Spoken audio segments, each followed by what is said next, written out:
Hey, welcome to Creative Block. We're your hosts, Gene. And V, we interview people in the animation industry about their life, work, and hobbies while we doodle jam. We asked people on Twitter if they had specific topics they wanted us to discuss, as well as some drawing prompts. And today with us, we have Parker Simmons! Yay! Hi, thanks for having me. Thanks for being on the coming show. I like how we always give little golf claps to whoever. It's a very encouraging, like, yay, you did it. Thanks for coming on the show. Yay. Parker, so you've done so much. Been an animator, you've been a writer, a director, a voice actor, and you created and ran your own show, Maumau, the Heroes of Pure Heart. Let's see. You've done so much. Yeah, I mean, it sounds like it's. So the first question is, aren't you tired? I guess that is the first question. And the answer is, yeah. Okay. Yeah, we're all a little tired, I think, after the last year. So I can relate to that. Let's take it back to the beginning, to baby Parker. Tell us about how you got your start.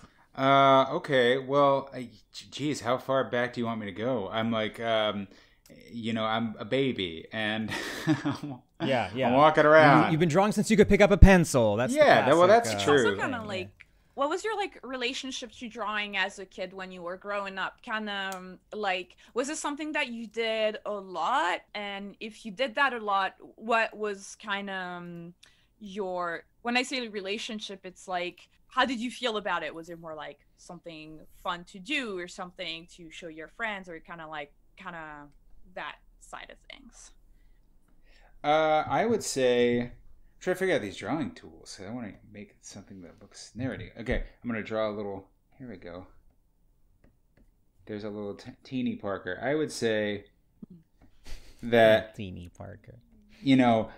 It's hard. I think when you're a kid, you don't consciously think about the things that you're doing. So if I'm having to look back and reach back to such a long time ago and say, okay, well, why did I do this? And I would say, like any kid, you initially pick anything up because you're bored or you want to try it, figure it out. Let's see. I'm kicking my legs here. I'm like, la, la, la, la, la. But I think, the earliest sort of thing I can remember with drawing is, being, I would doodle a little bit with, crayons and stuff before school. But once I got into kindergarten, first grade, I remember they had computers. A computer class was like a novelty in the 90s. Mm-hmm. And so I remember there was a class where we could type and then also print anything we wanted. And there wasn't any real structure. And one of my earliest memories creating any kind of art or story or anything is doing that. I typed out, somebody in my family probably still has this. I was like, there was a pumpkin. His name was Pump. And he had long legs, and he ran around. Okay. It was just a bunch of, there was nothing. In fact, I think he looked kind of like, it was just like a pumpkin man. And I had crinkled green paper and taped it on to the sheet. So I wrote all that, and then I drew the character on it. And he looks something like that. And this was made out of crinkled green paper. That's so cute. And there was just this little, this is, on a big sheet of paper, this is Pumpkin. He is a man. He is a pumpkin man. Mm-hmm. Printed that out. It even had the little perforations where you tear it from the printer. It was that kind of old printer paper. And I remember being so proud of that. And I think anybody who tells a story or in any medium, the reaction is what you are addicted to more than anything else. So I've got, a large family. I've got 8 siblings, and most of them are like, look what he did. 8 siblings. Look what he did. That's pretty cool. How come you don't do that? And I'm like, oh, this is good. This is a way to stand out from the rest of you because there's a lot of you. Sure. They're like, yeah, this is a good way to do that because none of us do that, and you did it. And I'm like, okay, well, then I'm going to do it. That's the one that I do. So nobody else in your family is an artist? Not in this particular way, because you could call acting or crafting or sure. There's many subtle arts, but in this particular way, no. Okay. No, I think my dad was a welder for a living and worked at a paper mill, but he and my mom were part of a repertory theater company Tex Rep out in Texarkana. The Texarkana Repertory Company it was called. And our family would do plays and stuff, but my dad would do a lot of the set building and set decoration. So he was an artist. Awesome. Yeah. But there's definitely a part of, I hadn't even put two and two together. I feel really stupid. I'm like, oh, well, obviously, because that's like 90% of where the story of Maumau comes from. My dad is a hero, and I want to be like him, but it's not good enough. Why aren't I good enough? And I have all these siblings who he likes better. Maybe he would like me if I did this. And I'm like, oh. It's all too real. It's pretty painfully obvious for anybody. I mean, I feel that one of the this is we'll circle back, but I just keep anytime my siblings will watch the show, I could tell when they're watching because they'll randomly text me out of the blue and go, "Love you, baby bro," or like, "I love you, brother," and I'm like, "You're watching the show," and you're like, "Oh no, he's not well." I don't think this was good on him. We're okay for the most part. Well, not entirely, but this had an effect on you. And I feel like they're like, just so you know, we like you. You're good enough. And I'm like, it's it's okay. Unpacking all that emotional. Yeah, I have to text them and be like, it's okay. We're good. I'm like, that's not where it does come from there, but it's not really completely. Yeah. You're mining gold. Yeah, I'm like, if I was not past this in some way, it would be impossible for me to be like, let's make a funny out of it. I'd be like, it's not funny. This is not hysterical at all. This hurts me on. I mean, it's can also be that, but I also want to add that my father was not Clancy Brown, and he didn't purposefully ignore me. There's a nuance in that in the show that I think a lot of people are like, oh, I hate Maumau's dad, and I'm like, you know what? You try having that many kids and being able to pay attention to all of them equally. You're going to fail. You are going to fail. Yeah, well, those people don't have kids, probably. Yeah, those people are kids. So it's like, those people are children. But beyond that, they're justified in their thinking, and it's like, it's also interesting to see how other people can, have an opinion on something that, while it's art, is also very much like, hey, this is my truth. Go away. Mm-hmm. You don't get to have an opinion on my life. I am sharing it with you. You are allowed to laugh at it and cry at it, but you're not allowed to say, I hate X, Y, and Z. Like, no, you weren't there. Get out. I think that's really funny, though. It's funny that you mentioned that, because I have this webcomic on the side, and I have one main character that is purposefully written to be the not anti-hero, but the character that everybody hates, right? Antagonist. And it's really funny to see everyone's reaction to be like, I hate this character so much. This character deserves all these bad things to happen to them. And I was just kind of like, that's insane.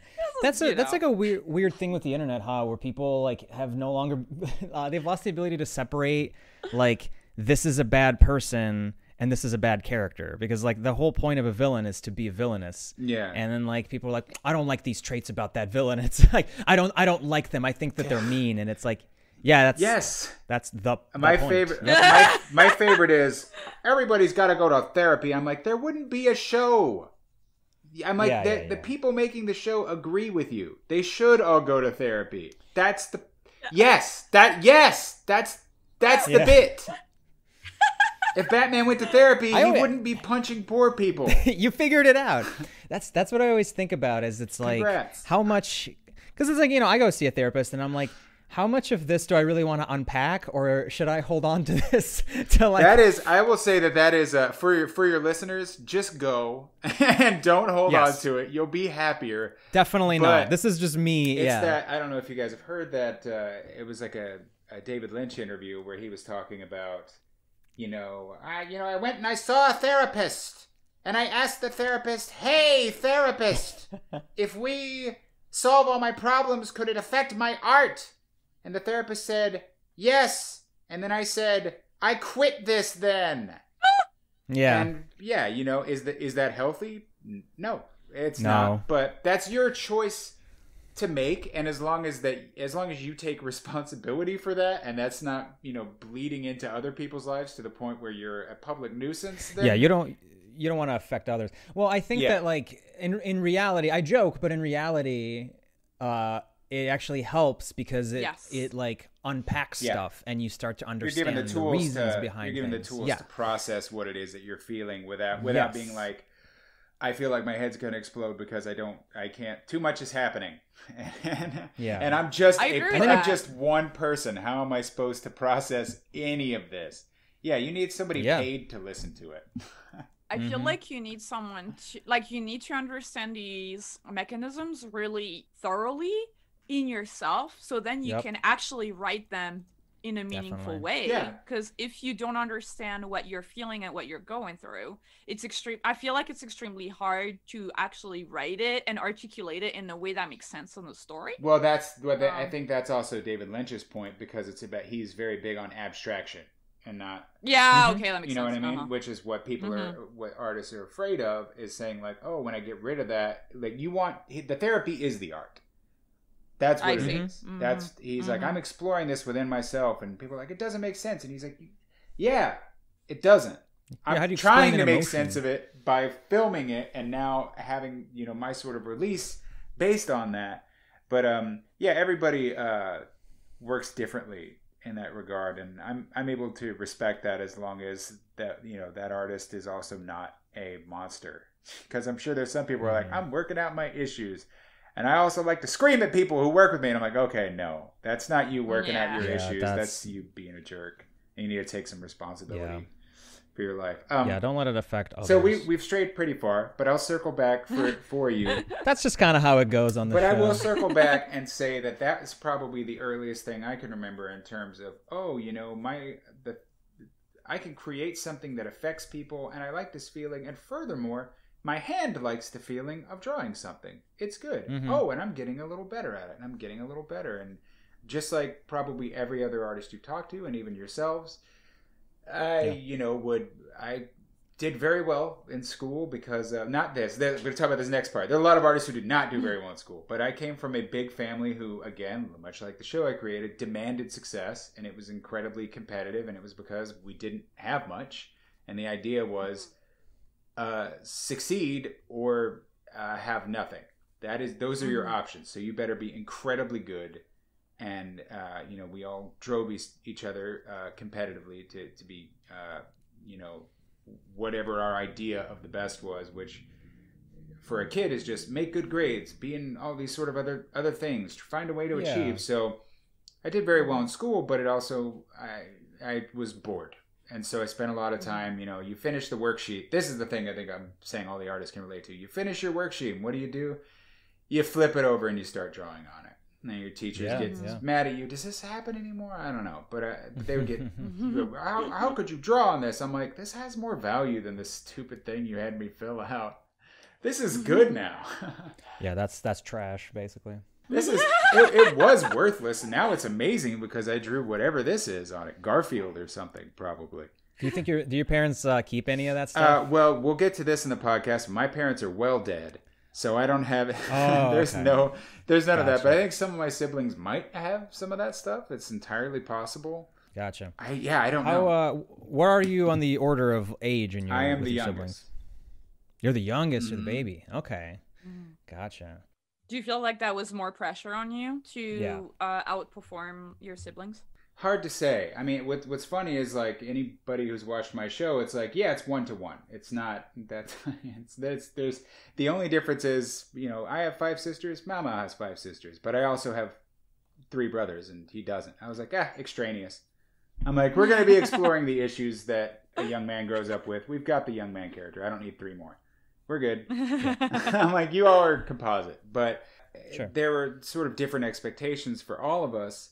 And I would say, you know, by the time I came around, my parents were just drained as human beings. So it's like they were still expectations, but there's way less time to pay attention to whatever it was I was doing. And also when you're the last, you're, you know, the baby. So you have a lot more, I don't know, room to just be a brat. And I got away with a lot of stuff, but it's weird that pressure.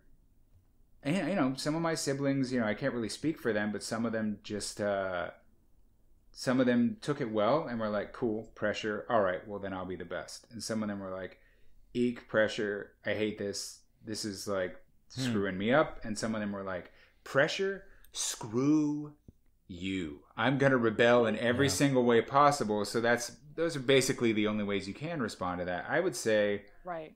I hesitate to say that that the pressure even really literally existed. That's the thing. Looking back on it, I'm like, how much of this is just totally in our heads, and maybe we were just good enough and it was fine. I can't say. I really don't know. But I would say not so much that it mattered to me. I would say my competitiveness and my ambition and drive doesn't really come from, I mean, it can't. There is, that pressure doesn't exist anymore. It's more about the competitiveness with my family. And yeah, that's alive and well. We're all grown. We have kids. Sorry, still there. So now my sisters compete over, like, you know, who my kid loves the most, and they'll send her presents and stuff. So it's wonderful, but it's toxic, but in a nice way. I don't know how else to put it, but yeah, well, I hesitate to say that it's the pressure so much as my own competitive spirit that drove me to say, do I really care what my parents thought or what society thinks? I'm like, no, I need them to know personally that I'm better.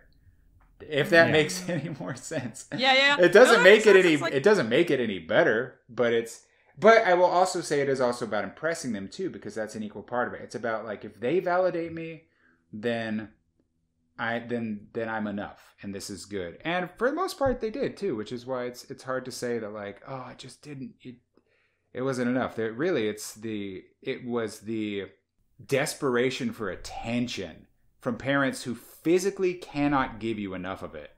That is, I think, what I think most of us were dealing with more than just about anything else. You cannot pay attention to 9 kids equally. You can't, especially when you're also, like, working a graveyard shift at a paper mill. And I can't imagine. It doesn't work. I can't wrap my head around raising 9 kids and working just a job. It doesn't matter what job. Like, that's insane. Because they were both working too, is the thing. Yeah, it's a weird thing. Well, I think my mom was a homemaker for a long time, and then she went back to work, but it was, either way, there's still just not, there's not enough. And it also, I think, you know, having kids, period, makes you just crazy. It just makes, they drain your life force out of you the day they're born, just a little bit, and they keep doing it because that's their role. Their role is to take over someday.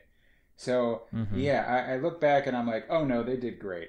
I'm like, like, I can be resentful all I want, but, like, with adult eyes, I'm like, no, good job. I'm glad we're all alive for the most part. You did good.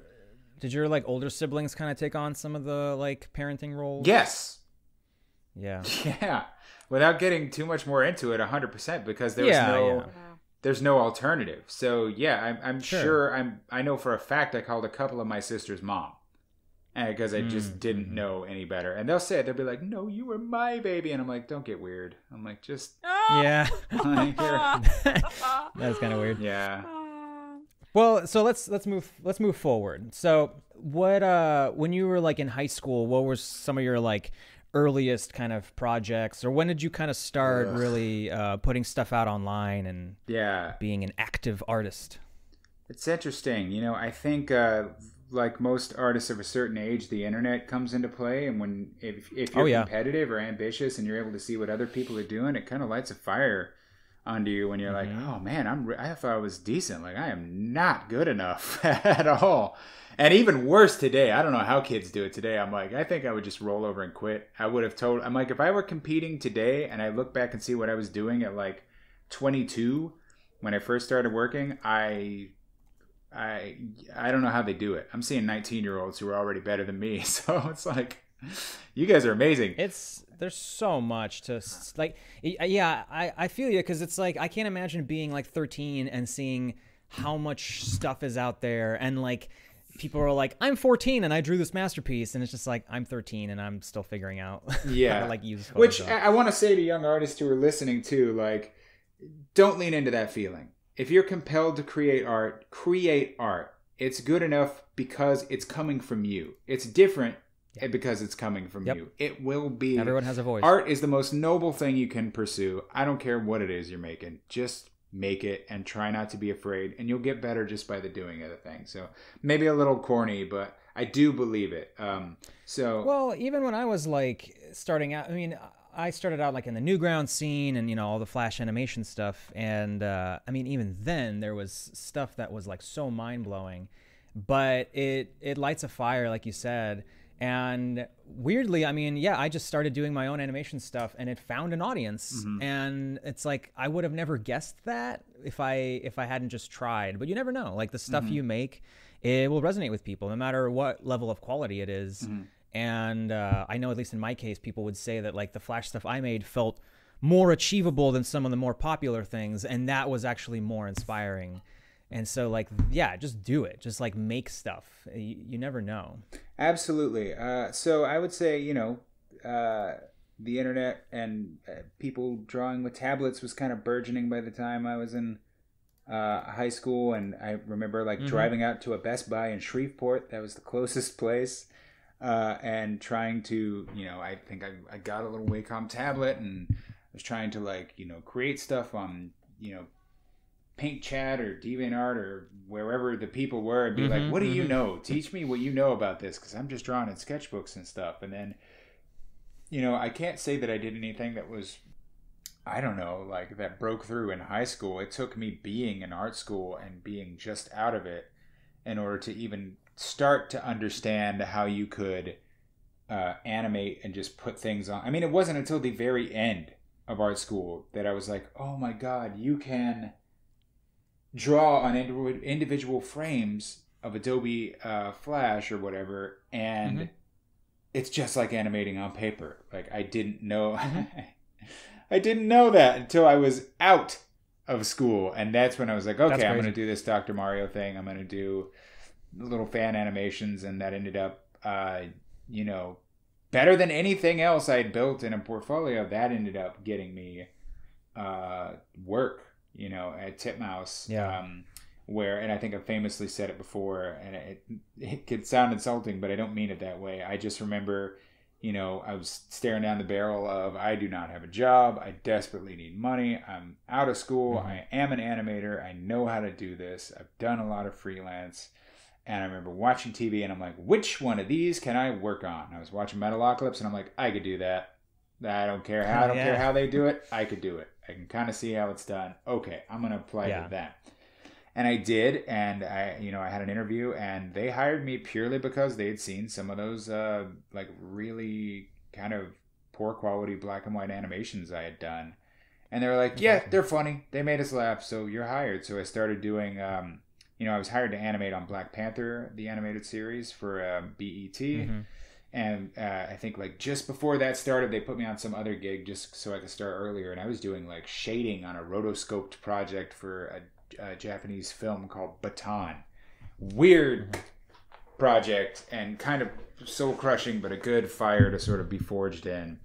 And from there, I think the rest, as they say, is history for me. Like I used that drive and ambition I have to, if you put me in a job, no matter what it is, I'm going to do my best to be better than everyone else. Hell yeah. It doesn't mean that I am. I just mean I'm going to look at whoever's next to me and be like, all right, that's what you're doing. I'm going to do twice that much. You did. You stayed till how late? Maybe I'll stay a little later. This is not good, kids. Don't listen to this. But I did it. Yeah, I was going to say that.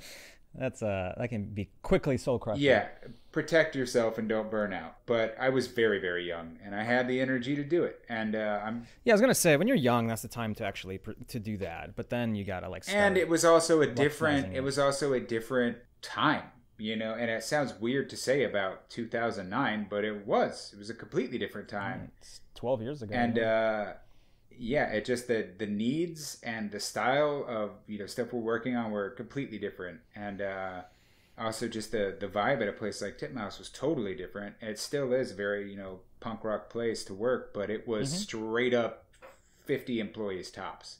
That's it, like max across the states. And now it is so much more than that. That's huge now. But yeah, it was. So you knew every single person coming into work, and you knew. It was a lot easier to wrap your head around every single project that every single employee is working on and the needs of it. And if you want to see how compositing works, turn a corner. There's a compositor. If you want to know, how they're directing, like ask somebody if you could sit in the edit bay. Check it out. Lean over someone's desk. Be annoying. And I was. I'm sure there are plenty. I'm sure you could talk to every single person who had worked at Titmouse from a certain period. Maybe 2009, 2014. Ask any of those people, what was Parker like? And their their first word would be loud, and I think the second word would be annoying.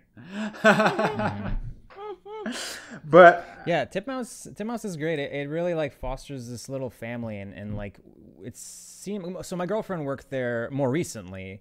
For a spell, but she started in production. I mean, it's Casey Williams. She's been on the show, whoever, for the listeners, but she started in production and then just like was vocal about wanting to do color, and they let her do color, and she still will like be doing freelance for them. And it's really great because even though it's gotten bigger, it feels like it's still very like it tries to keep its people, and it tries to kind of create this this community almost. That's 100% it. And I would say that, not that I'm a spokesman for them at all, but there's a reason that like artists, even though you could, leave and do X, Y, and Z, that you want to come back again and again. And, right. And it has to do with the fact that it is, as Chris P would call it, an artist run studio. That's what it is. Yeah. It's, gosh, I'm just thinking about, and I won't name this project, but, I worked on a lot of pilots. I've been on the pilot for Black Dynamite. I did like the That Frog Curtis music video. There's a little Sesame Street parody. I was on the pilot for China, Illinois. A lot of stuff. Wow. I was on the pilot for Motor City before it went. And that was like a breakthrough moment for me because I was like, oh, this show looks too good. They won't let me on it. And then they did let me on it. And then they let me do a rig for this whole, like an entire character. And I'm like, they trust me. But like, working on all that stuff, I don't know. It's interesting. I have completely lost my train of thought. We were talking about, if you could rewind a little bit, there was something insightful I wanted to say. It was specifically about working on pilots, but gosh, you were talking about being able to move from position to position. Oh, it being an artist-run studio. Okay, so before I forget, so I was working on a pilot. This is one that I won't name. So I named those other ones just so you know it wasn't them. And so I was working on it, and it was like a test animation. And I remember being in a meeting with Chris P, who's the owner of the studio. This is important. And I remember sitting in that meeting, we're reviewing the footage, and he's happy with everything. And I'm just sort of sitting there, and I go, do we even want this show? And he's like, well, and I'm like, it's just a pain in the ass. I'm like, this isn't fun. And I don't know if anybody's going to have fun working. I'm like, do we want this? And, of course, his answer was like, we need jobs. He's like, but he could have, if it were any other studio or any other boss, could have been like aghast, could have been like, I'm never working with that person again, or could have done any number of things because objectively that was an inappropriate sort of, politically speaking, you don't say that, but it was just me and him, and we're artists talking to each other, and he was patient and was, explaining the situation, but also wasn't dismissive when I was like, this is a chore to work on, and I'm worried that artists will not have fun working on it. And only, most people who run a studio or run any other place would be like, I don't care if it's fun, just take the job. I'm paying you money, you know what I mean? Yeah. Chris, and by extension Titmouse, listen to that. They're going to listen to that and say, yeah, okay, well, what can we do? Or, how do we make this rewarding? How do we incentivize X, Y, and Z? And I got to say, I don't know many other places or people that would do that, listen to that, entertain it, or ever work with someone like me again after I'm just like, do we even want this? This sucks. But I appreciate that. And we've worked together many, many times, after that. So I feel like this is really great that you bring that up, because it's something that, as someone who started her career in France, studios tend to be a lot smaller. You have a lot of like skeleton crews, and you have access to like really easy access to the showrunner generally, and so there's often barely any politics at all, and so you can be a lot more upfront and honest and just kind of like speak your mind. And then when I moved over to LA and I got into those like really big structures, I was just kind of like, oh, whoopsie. I think Yeah, you gotta be a little political, and while it's unfortunate. No, but it's like a really It's- good if you thing don't- to bring up, I think, because I think like Oh, it we is. always talk about art, we always talk about like how to be a better animator, a better like or a better storyteller, like everything creative. But I feel like, especially, I mean, we'll probably get into that like as when you talk about pitching Maumau and all that, but like you have to be really good with people and politics when you kind of climb up. Yeah. And It's a business. It's a business, and business is going to require knowing, how to make things happen beyond just like with your talent. It's like you have to know the right people. You have to be there in the right place at the right time. There's a lot of that kind of shit. Yeah, being a genius is not enough. You've it's got not. You've got to learn how to deal with people, and especially if you're going to. And I'm sure I've said this somewhere before, but there's so many people who I see this tweet every day. Well, yeah, I'm gonna run this show. Wait till I get this show, and I'm just like, pump your brakes. You don't need to be running no show. You are a board revisionist right now, and you need to take some time to learn how to manage a team. When you've done that, then you could talk about, well, just wait. I'm like, no. No one should work with you because you are a ticking time bomb. You're going to... Something horrendous is going to happen because you have no idea how to deal with not just people, but a team of people. And then, on top of that, your budget, your schedule, all that other stuff, which is why it's important for people who, if that's your goal in animation, to not only branch out, understand the entirety of the pipeline to the best of your ability. I don't think there's very few people who are like, I could totally do every single thing myself. Like, that's amazing, but rare. But it is important that you try to understand it and try to like figure out where your compromises are and where they aren't, and what is possible and what isn't possible, so that when you're finally in charge, not just of running a team, but of putting together a team, you're going to have more appreciation for your limitations, because you are going to have limitations. You're not going to have a perfect budget. You're not going to get every single artist you've ever wanted to hire. The timing, like the schedule won't work out. Maybe you want to make this incredible thing and you do have all the money, but you don't have all the time in the world. Like, you need to take some time to really learn, understand things, manage things on a smaller scale before you branch out and do bigger and bigger stuff.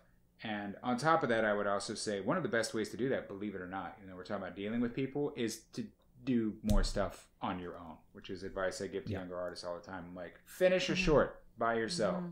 Yup. Not for school, not for some project. I don't care if it's good. I don't care if it's funny. It could be crap. Doesn't matter. Just do it. Do it all. Do everything start to finish, and you will have a great appreciation for the process. And when you understand your own limitations, it makes it a lot easier to understand other artists' limitations. And Definitely. you learn patience for yourself. You learn patience for others. You learn, I the best way to try to understand how to run a show is definitely to like make stuff of your own, and also to like try to bring other people in. Obviously, when you're like a student, it's hard to like pay professional artists, but like friends are always willing to help each other. Like, and I'm sure you worked on stuff with friends back in the day, and it's like, and you learn how to deal with different personalities. You learn how to build a pipeline on some small scale, and it's like those things all just get extrapolated out bigger and wider. But if you have the basic tools, it helps. Yeah, absolutely. And it's something you should be building on. And I don't think you need to be like, oh, if I don't do this, I'm going to die. It's like, you'll be all right. Just by naturally working your way up the chain and paying attention and, talking to people, you'll get there. And I would say, here's a word of caution. Let's let this be a cautionary tale. Like, there have been, this person I worked with who, incredible, amazing artist. The work was always supreme, and they really busted their hump. Like they're the Vegeta to my Goku is how I'll put it. And they're incredibly mad that, you know, I would get an opportunity to direct or do some other thing, and then on one particular thing I'm directing this project, and again it's like they shouldn't have been jealous. It's like a shoestring budget, had to be done in a month. Like nothing to really be jealous of. But they took it as a slight because they work, you know what I mean? Like, how dare Kakarot get this before me? Yeah. And I'm like, gosh, what a wonderful thing I did. You know, it's infuriating for them. But, you know, they also ended up working on the project directly underneath me. And, you know, they were doing good work, but also just eventually started coming in late, really kind of resentful, just kind of mad. And being able to take a situation like that, understand what's going on. And, you know, I took them to lunch. We had a talk about it. I heard every concern they sort of had.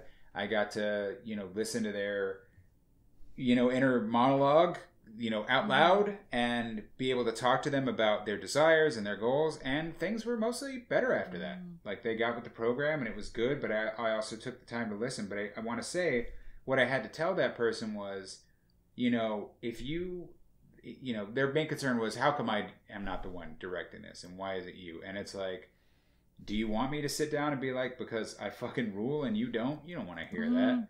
But here's the thing that I did try to explain, and this is the cautionary tale, because that's not true. It's not because I rule and they don't. But I feel like somewhere in their head that, you know, you're insecure about it. But I'm like, here's what happened. I'm like, if you are constantly concerned as an artist with never compromising on the quality in any respect to the point that you are killing yourself with work, that doesn't impress people.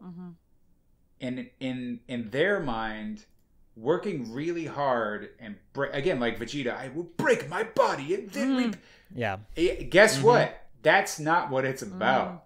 It's about choosing the right battles to fight. And what I tried to explain to them was like, hey man, they didn't put me in charge of this because I'm a better or smarter or more talented artist than you. They put me in charge of it because they knew I would get it done. And I'm going to get it done because I'm going to see some stuff and go, here's notes. But I'm also going to see other stuff and go, good enough. It's got to get out. It's got to get out the door. Right. And or if it's a problem, I know the fastest way to fix it, instead of saying sit down and reanimate it frame by frame, which would have been their approach because they're very exacting, like, you know, Miyazaki type artist. And I'm like, yeah, that's why. That is why. So in a way, I'm like, yeah, you're not in charge because you're too good, which is, you know, a little bit of a Jedi mind trick, but it was true. And so what I want to impart to your artists listening who are like, I want to be in a leadership position, it is important that you understand just being the best artist is not how you get there. It's about leading a team and understanding people and understanding limitations, knowing which battles to fight. If you're the type of person who fights every battle, you shouldn't be in charge of anything. Although that person, I know they're hearing this right now and they're like, and that's where you're wrong because I never compromise and my shit's good. And I'm like, good for you. You're the exception to the rule. Most of you fizzle out very quickly and get really frustrated and angry, and then the rest of us have to suffer through your insanity because of the perceived slight that you're taking from not getting a promotion. So just a word of warning. It's not enough to work hard. Focus on those people skills. Pick your battles and understand where your time and effort should go rather than just, you're not going to be able to muscle through everything. It's not going to work. That was great. Okay. Yeah. Well, let's take it back. So you, where'd you go to art school? This is one of those questions that I just hate because I'm like, it wasn't a good school, but I'll answer. I've answered this so many times and I'm always embarrassed because I'm like, that's how I answered but mine, I'm like, I went to the Art Institute of San Diego, and that I also went to an art institute. They are closed for fraud. Oh no! My school that my art institute shut down because of that. All those lawsuits. And they fired teachers when they tried to unionize, and I remember that being really, really awkward. And it was it's a terrible. It was school. like a couple of my favorite teachers, and one who was my mentor that got fired. Yeah. And it was just it was super odd. And you know, looking back, I'm like, oh, now that I know everything they were doing behind the scenes, of course that's what they did. But I would say the best part of the experience was not only just getting to know people, but really, you know, for all that I can say about, like, I really don't think you need to go to college. That's good. I don't think you need to go to art school. I think now there are so many amazing resources, and I'm already seeing these kids teach themselves. I'm like, good. Continue.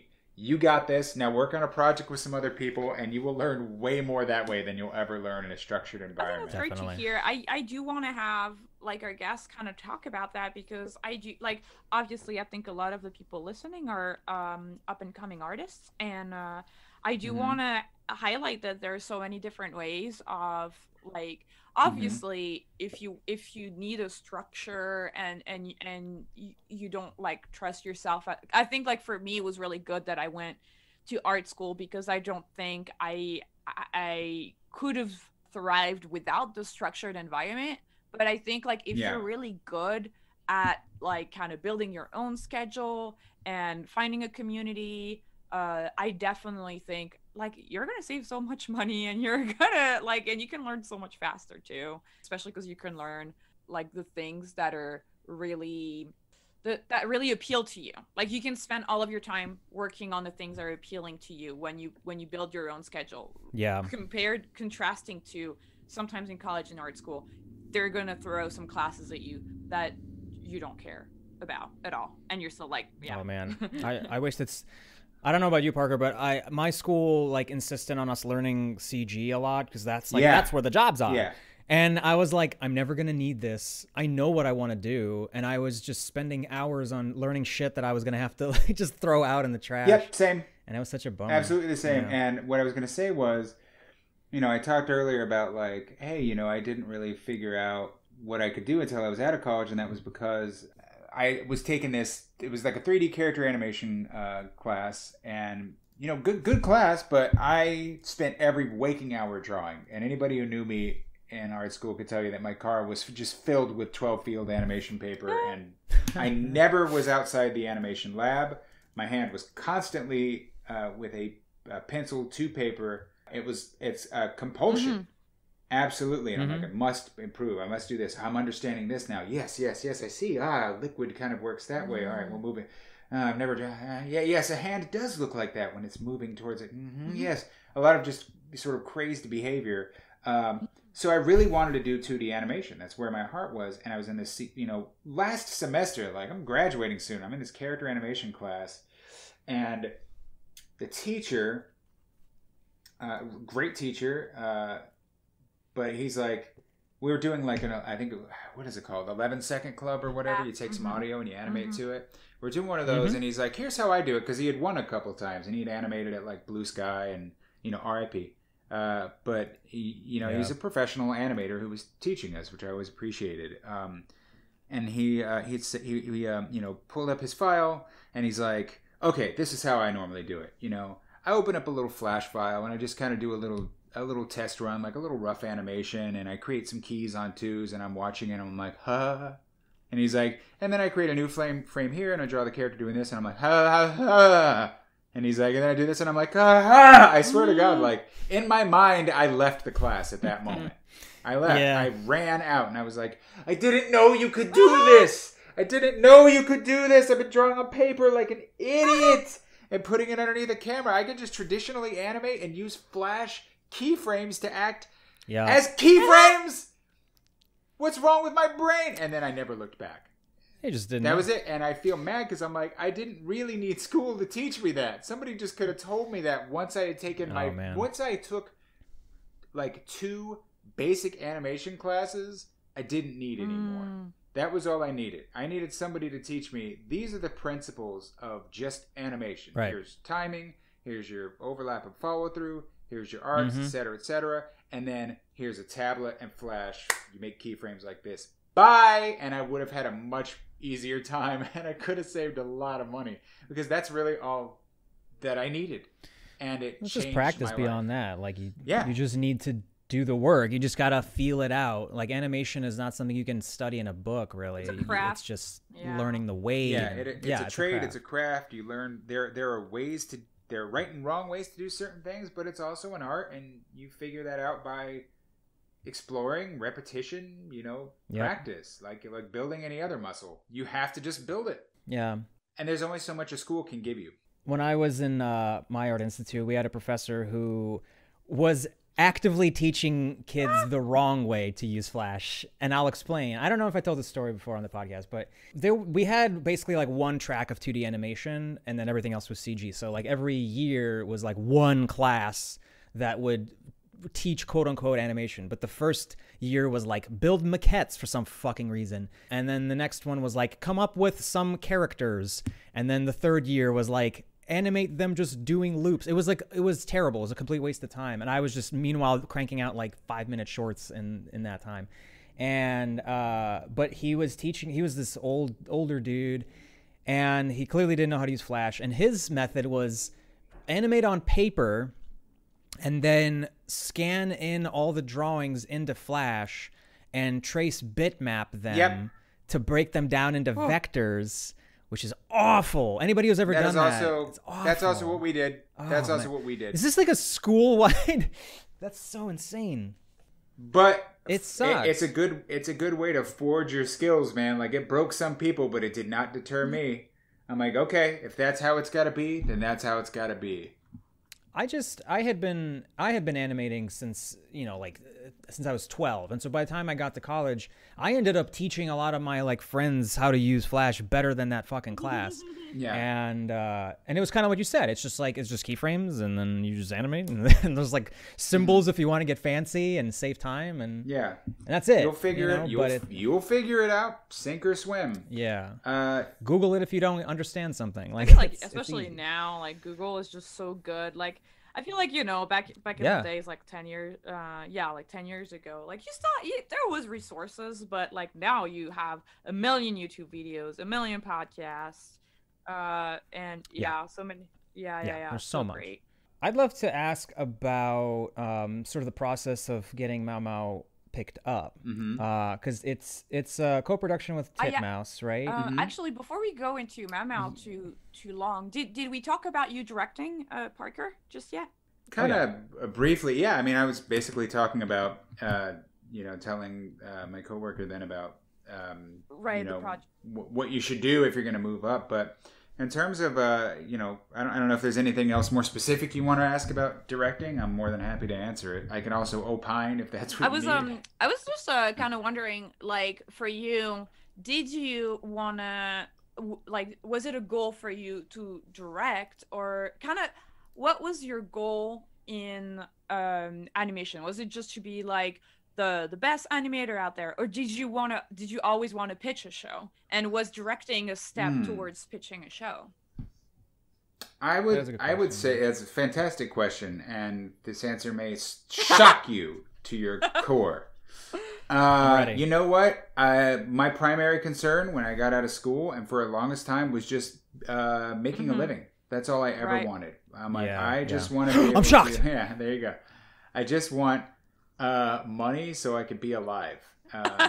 And also, I wanted to get married to my longtime girlfriend who had helped, who had just nurtured me as a human being for so long. And that was my next goal. I'm like, all right, we're going to do that. And I can't wait to buy her a ring and propose and do all this sort of stuff. Yeah. And those were my initial goals. And beyond that, everything else was like, all right, I'm just having a good time. And it wasn't until...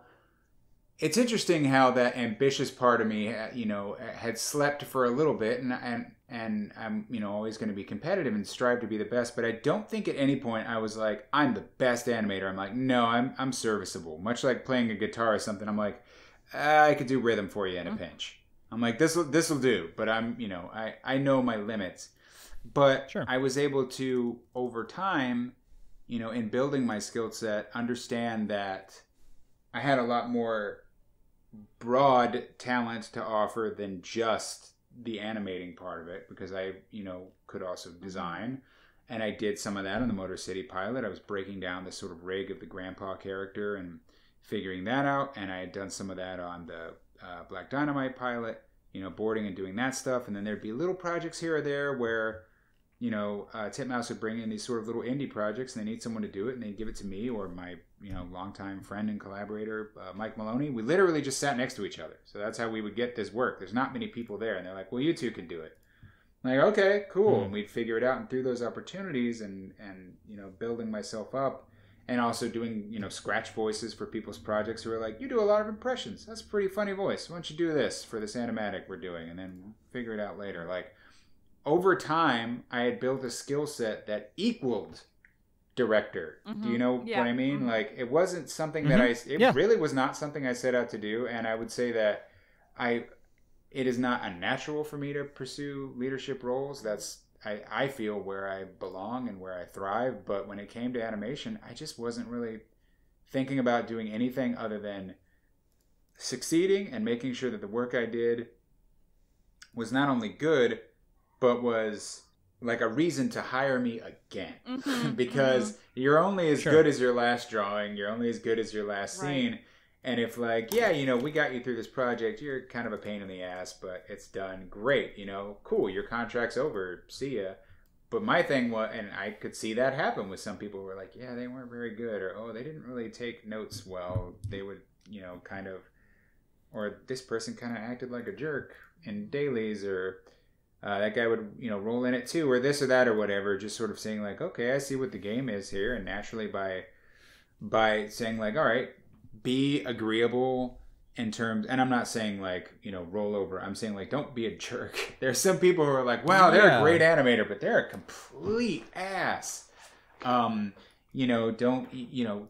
be a team player and sort of give people what they want, because that was another thing I saw. A lot of people would lavishly animate something, and I heard directors say like, hey, you're giving me duckling à l'orange when I ordered a hamburger, man. I don't need this. You wasted a week making this beautifully animated scene. I want to give you a pat on the back, but now I'm staring down the barrel at a project that's not going to be finished because you just had to make this one scene the best thing ever. So, yeah, over time, just sort of internalizing all that, it showed through the projects they were giving me, and they gave me more and more, and eventually it was just something that I was doing and that I enjoyed doing.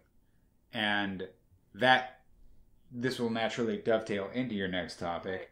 By the point I wanted to, before I had even thought of, Maumau, we had worked on Motor City and we were working on Turbo. And I'm working on Turbo Fast. That was the first time I got to be, I had directed stuff before that, but I was an animation director on that one, which was an interesting position.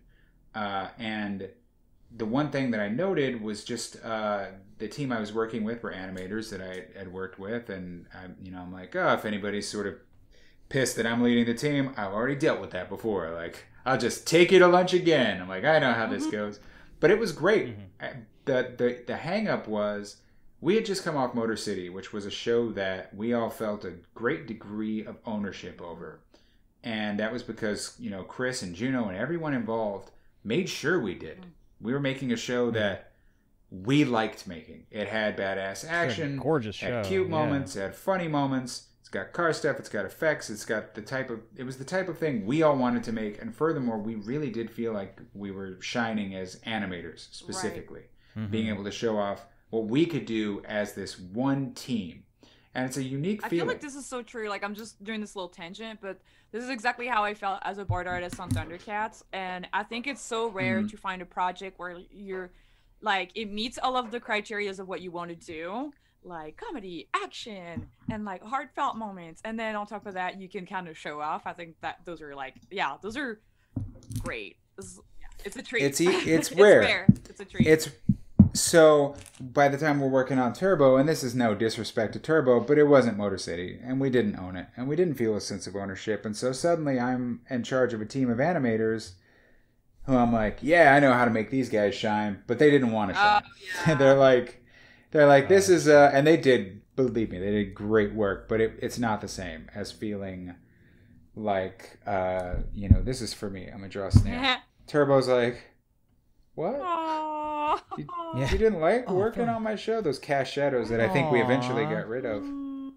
It looked really good, though. Did they add up? Yeah. Did the shadows make it more expensive over time? It's just a time wasting thing. We ended up. That's what I mean. It's like time is money. We ended up being able to do it in compositing. So it's like, let's just do it there. Oh, interesting. And how we did let's not get into I don't know. I think that's interesting. Dim snails is fast. Yeah, it was an interesting way to cut my teeth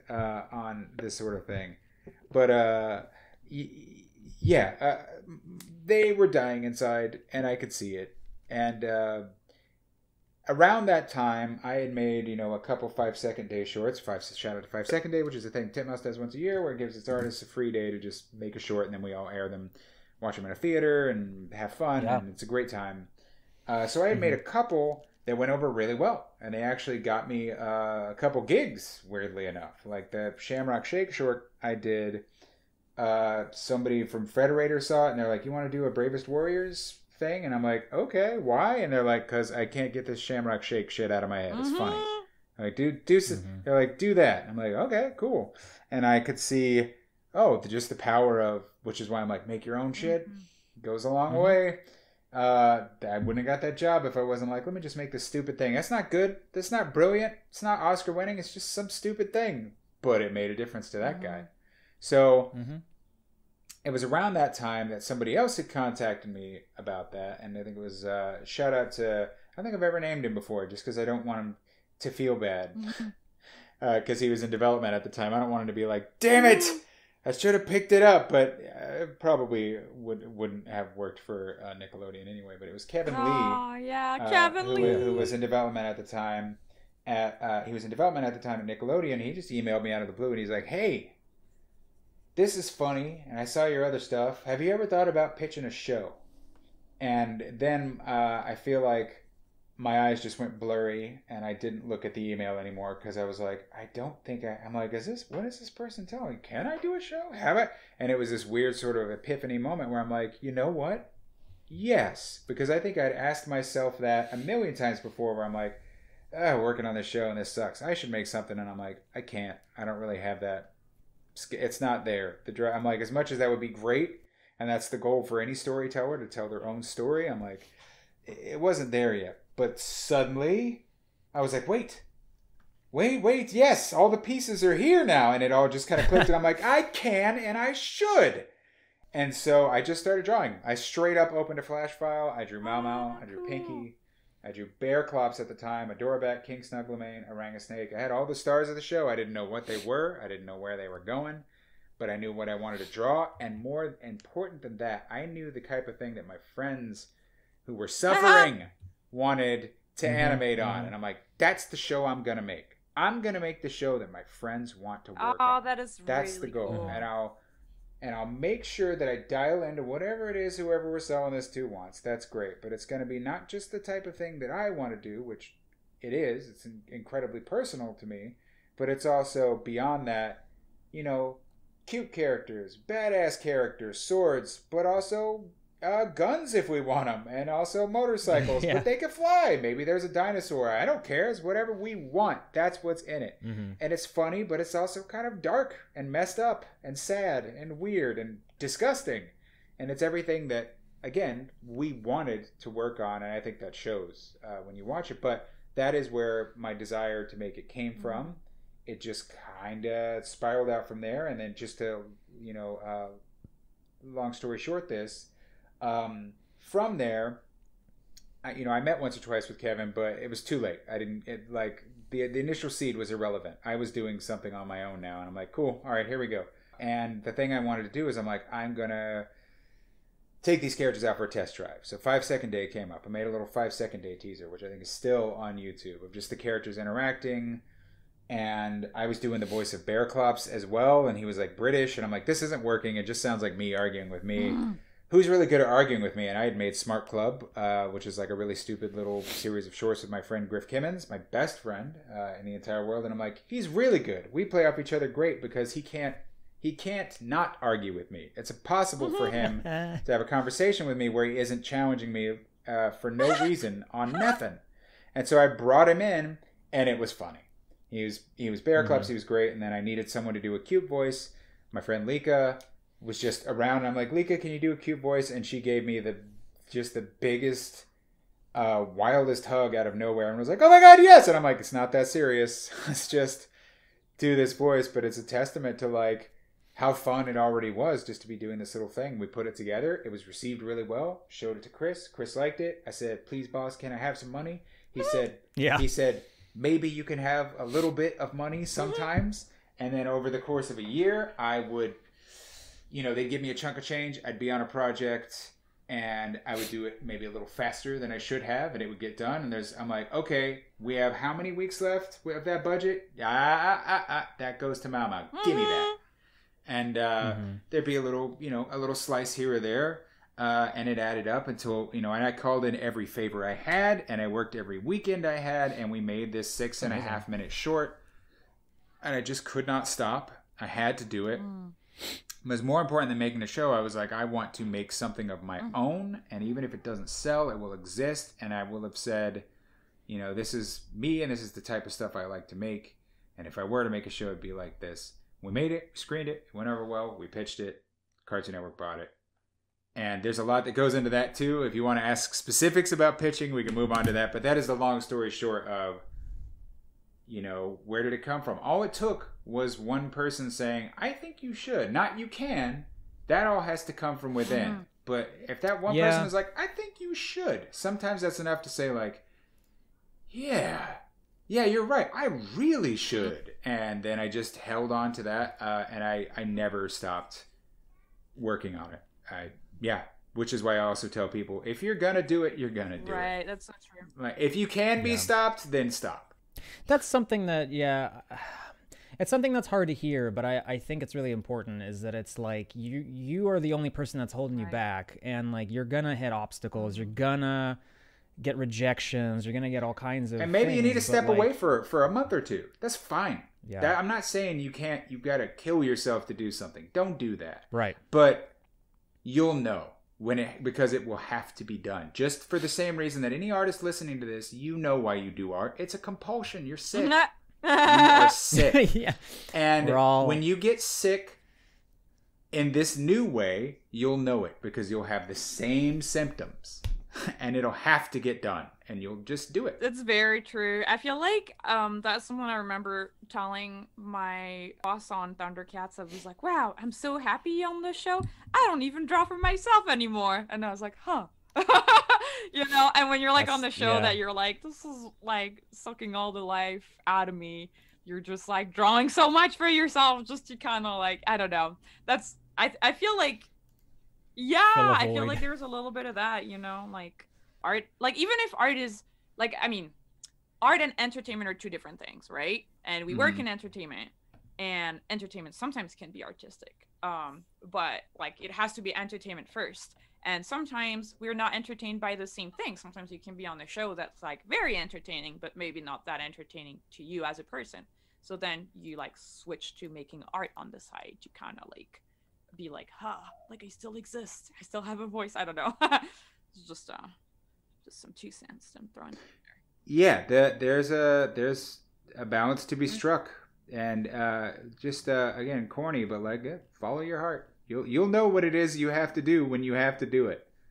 And again, when the time comes, you won't be stopped. It's just not going to happen. You're going to create because you have to. And then as someone famously said to me during a pitch, well, if you can, then you must. And I was like, it's kind of meaningless, but I'm like, no, that's true. If you can, then you must. Do you think, I was going to ask you questions about your writing. Like, how did you kind of work on your writing? Was this something that you ever felt like you had to work on? Or is it something that kind of came naturally to you?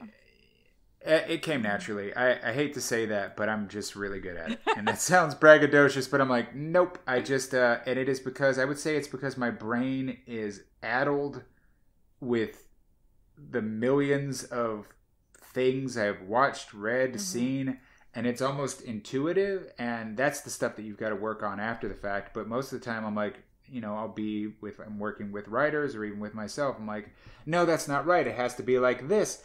And then my brain is like, and here are 7 examples. It just like went through a Rolodex of like, it works in this story, that story. Like it's a weird, very specific, kind of crappy computer. But it works. And then it also is helpful in saying like, oh, well, because this did it that way, you can stop yourself and say, well, they've done it, which is another piece of advice I've given. Like, don't let that stop you. It'll be different because you did 100%. It will automatically be different. But even in those moments, I'm like, oh, well, they did it that way. Well, then a good take on this will be doing this. Or, like the Simpsons would do that all the time where it's like, we're going to do Cape Fear, but with a clown. That's one way to do it. But I would say especially if I'm writing something from my heart, all the most painful or tragic sort of outlines or, things that I've written specifically for Maumau, those outlines come from me, and I sit down and I do it in one go. I sit down and I write until, I lean into a feeling that I'm having while I write. And a lot of time when it's those specific episodes, it's just, sadness or regret or something that I've learned. And a lot of times it just comes naturally. And then if a character says a line, I'm like, I know exactly what they say because I want to say it right now in this moment. And I write it down. This stuff, the places where you get hung up, that's where, you bring it to your other writers, or you take a break, or you break it down. It's just, writing is very much like drawing. It's another craft. It's another skill. Practice and you'll be good at it. If you just start writing and you're like, why isn't it good? Because you just started. That's why. Why can't I lift 500 pounds? Because you've never lifted a weight in your life. That's why. It's not complicated. Just start. Start writing. You want to get better at writing? Start writing. You want to get better at drawing? Start drawing. You want to learn how to play the piano? Sit down. It's right there. Plink a key until it makes the noise that you want. I don't know why people hate hearing that, because it's pretty basic. I think it's just because it's hard. I have a whole theory on that. It's because I feel like anything that is art related for so long, it has been romanticized in our culture. Yes, it has been romanticized as this kind of like spark of genius. Oh, you're a genius. Like, you have a gift.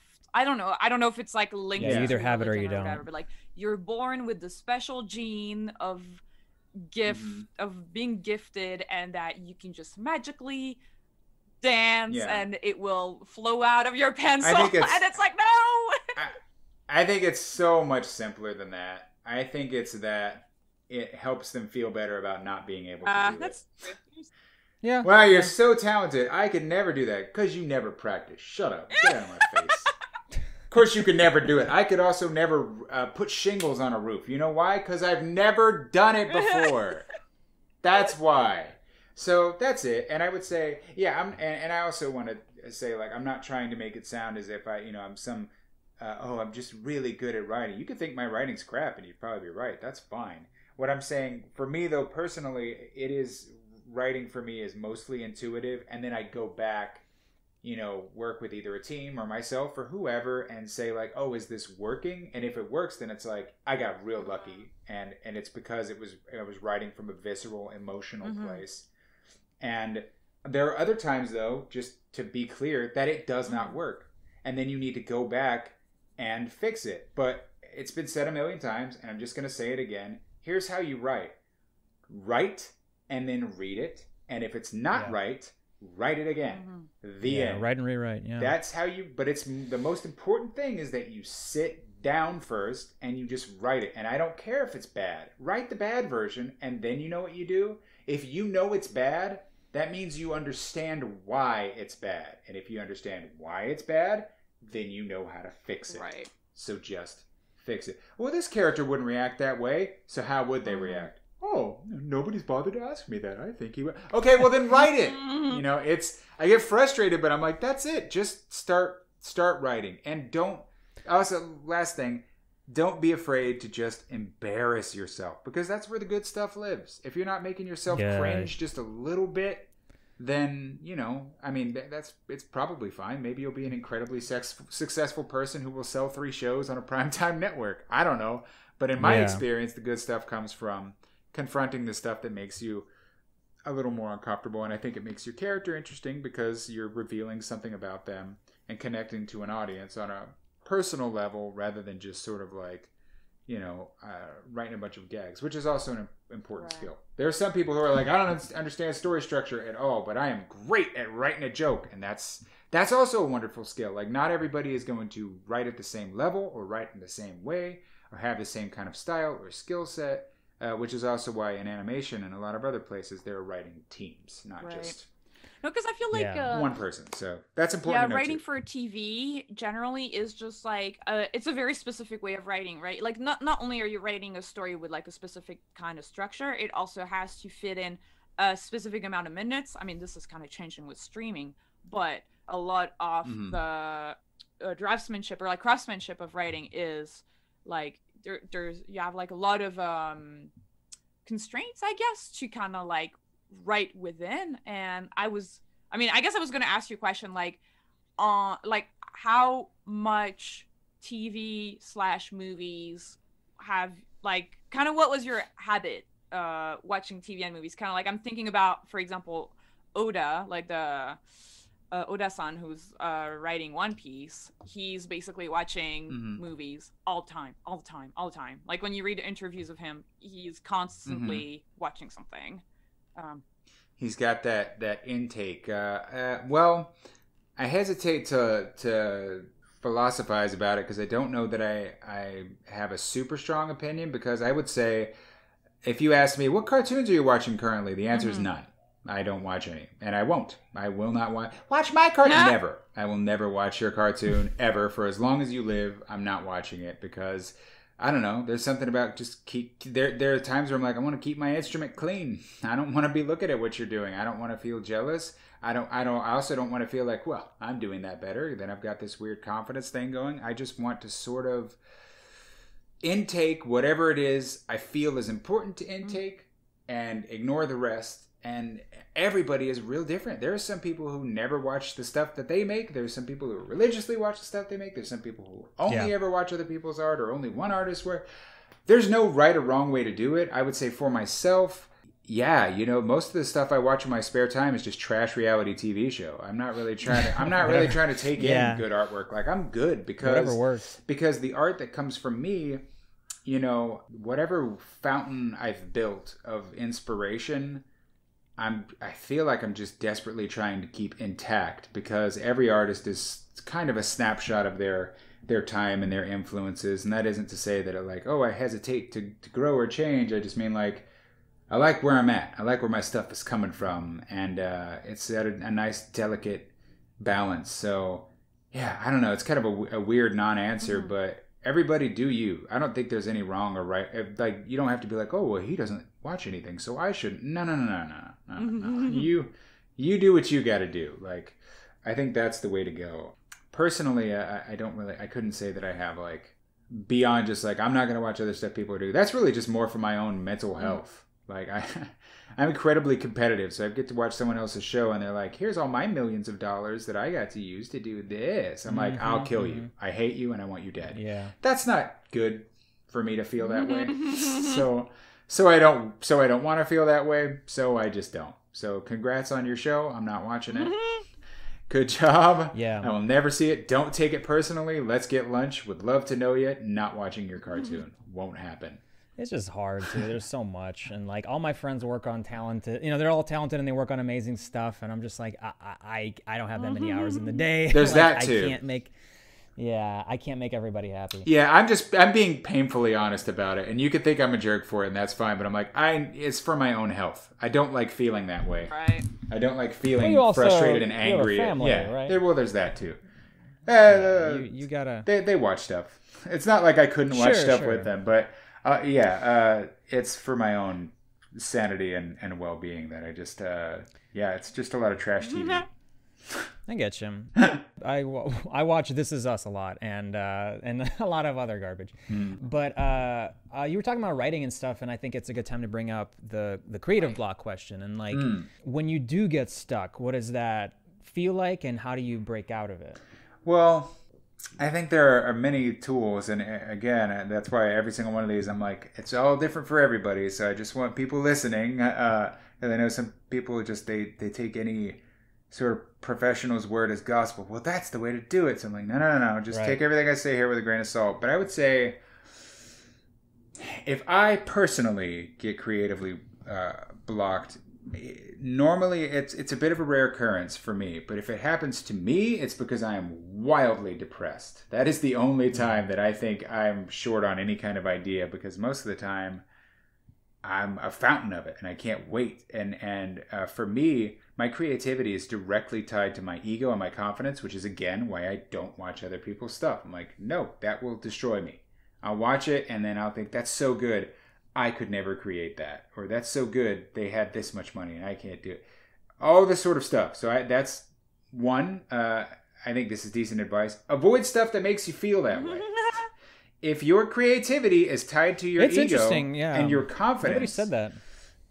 It might just be me. But if your No, I think it's interesting. Everybody's creativity is sort of tied to something. And for me, I have found that it is directly tied to my confidence. Like Deep Cut, Gladiator from the Marvel Universe. You guys know Gladiator, the purple alien with a mohawk?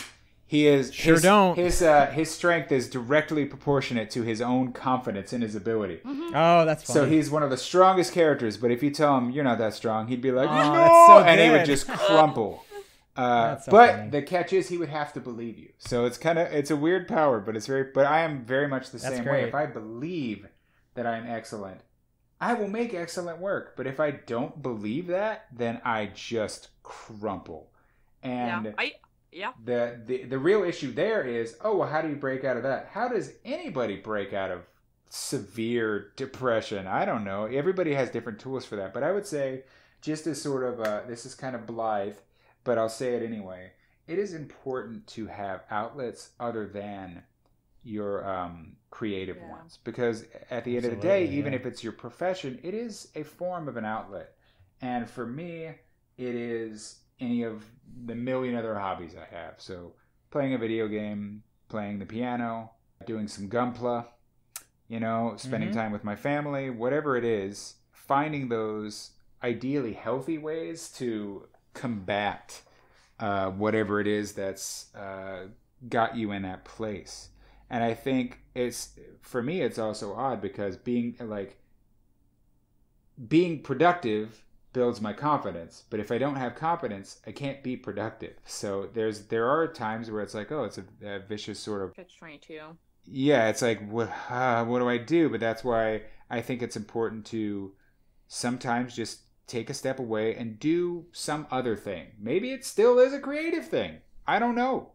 Maybe if you're like, I'm really blocked on this show, maybe make another show. I don't know. Yeah. Well, you got to have other it helps to juggle ideas. I think a lot of people get locked in on like one story, one OC, one something, and it's like you got to have more in you. Like you got to be able to come up with different things. If you're a hobbyist and you're just drawing and for fun, obviously great. But like if you're a professional or hoping to be a professional, you got to have ideas. Like you got to keep milking it. You got to keep trying things. Developing things, also like abandoning things if you've outgrown them. And yeah, the blocks can happen from just stagnation, I think. I think whatever it is that you do, no one is an island, so it's also important to talk to people about it and just recharge your battery in any way, shape, or form that comes. As far as shaking stuff up, if your creative block is coming purely from I can't come up with ideas, where do I get ideas? I would say for me, I am only interested in talking about myself through art. I am not interested in talking about you. I don't care about you. I don't know you. This is me. And if you're anything like me in that respect, then the answer is introspection. Think about the things that you're exploring, the things that you're unsure of, the things that take you to that place of frustration. Lean into that and create from that place. Because again, we've talked about art as being sort of therapeutic and storytelling, but it really is. But more than that, it's a very easy way to start having a conversation, and a story is a conversation. So that's another place you can explore if you're like, what do I do with these characters? Or, if for example, you don't know how the scene is supposed to play out, God, maybe just, pull out a notepad or just record yourself, start talking to yourself as these characters, have someone else role play a character. I don't know. There's a million things you can do, but I think the most important thing is if you're feeling stuck, try anything, but don't stop. Don't give up. Because that's great advice. But try straight up anything. With the exception of alcohol, I really don't recommend that you become an alcoholic. There are so many creative people who are like, booze? And I'm like, that'll ruin your life. And I'm not speaking from a place of experience. There are a lot of, there are just a lot of writers specifically who are straight up alcoholics, and it ends poorly. And it's like, find another way. Yeah. There's. Yeah. That one won't end well. Don't do that. Well, maybe a little bit of a drink will help me. It will temporarily, and then historically it will end very bad for you. I encourage you to Google straight up any alcoholic writer and just enjoy the end of the Wikipedia article, which invariably is the same every time. It's not good. Yeah. It's not good. Don't do it. We got a ton of good questions from Twitter. Cool. And I would love to ask them. We got a few people like at Squash and then a bunch of numbers and at Spooky. They basically asked, like, what advice did you give to people who are pitching their own show or want to create their own show someday? Okay. I've got, we could easily spend an entire podcast on that, but here's what I'll say. And I'm going to avoid the creative advice, and I'm just going to give you business advice here. This is how you can actually get it done, because the rest of that is, frankly, it's BS. Like, it doesn't matter. Number one, know your audience. And that is, in this case, who you are selling to. If you go to, say, Cartoon Network, and you want to pitch a show about an adult man who murders people, maybe don't do that, because Cartoon Network doesn't want that. And then don't go online and tweet about how animation is stagnating. No, you tried to sell a crazy violent adult drama to a kids network. Although, ironically, they also have Adult Swim. But pitch it to Adult Swim. They're a separate entity. So that's it's a different thing. Know who you're pitching to. It goes a little deeper than that. It's important that you understand the type of work they're looking for more than the type of work you're actually making. And there are a lot of artists who get really frustrated because they're like, well, no one is looking for the type of art that I'm making. And my advice to you is, good luck. Shit, I don't know either. There's a lot of different crazy kind of stuff I'd like to make too. But, if there's no audience for it, it's tough to be a trailblazer. And there are trailblazers out there. And I think Netflix and even HBO Max are picking up really incredibly unique projects from super specific and interesting new sources. I don't know how that happened. Those people were incredibly brave. So maybe do pitch your crazy murder drama to Cartoon Network. But all of which is to say, it is important that you know where you're going with this thing. And so I don't think your art should be entirely informed by, I'm going to sell this and it is a piece of commercial property. But you need to understand that this is a business. And so know who you're selling to. If you're selling a show to Nickelodeon, maybe you should watch Nickelodeon. See what it is they're buying. And that goes for just about any other place. So that's the first most important advice I can give you. Second piece of advice, it is not what you know, it is who you know. And that's a stupid axiom, but it's true. Knowing somebody who works at a place is a good end. Maybe they know the right executive you could pitch to. Maybe you know somebody super important, and they can take you 5 steps above who it is you would have been pitching to before. And so you're already getting further along in the process. So making connections with people who know what time it is, know what kind of pitches they're taking, that really helps. You might have your friend Gibbo talks to you and is like, hey man, Gibbo's like, dude, they're taking pictures about scooter heroes. You got a scooter hero? And you're like, hell yeah, I do. And then Gibbo just hooked you up because you're friends. That's who you know is a big part of it, which kind of leads into something else I'll say, which is, don't beat yourself up too much, because there's a lot of luck involved. There's a whole lot of luck involved, and that comes down to right place, right time. Maybe you have exactly the type of show they're looking for, but they just greenlit another one that's kind of similar. Or they just ended up restructuring their entire company, and now they're only doing baby shows where you learn to count. There's a lot of luck involved as well, and you can't really control that, which is why, I'm saying not to beat yourself up. That's less of something you can control, but it's just a piece of, your mental health advice there. Like, it's going to be okay. Not everything is going to work out, and not all of your time is wasted. Here's some other super practical advice for pitching a project. The actual pitch itself. Know what it is that your show is about. Be able to answer literally every single question. And I mean every single question, because the more prepared you are, the more impressed they are. And they're going to have questions, and some of them are straight up just going to try to catch you. That's their favorite thing. They get off on it. So be ready to catch them back and be like, it's because, flippity flip flap. And they'll be like, oh, Brilliant. That's good. He knew. But again, off of that, know what your show is about. So, for example, Chris P loves this story because I made some people very, very nervous when I did this. Several times pitching Maumau, they were saying, what is the show really about? And I know what it's about, but they're like, because it can't just be, the Cat Samurai show or a cat with a sword. Please don't say that. And I'm like, okay.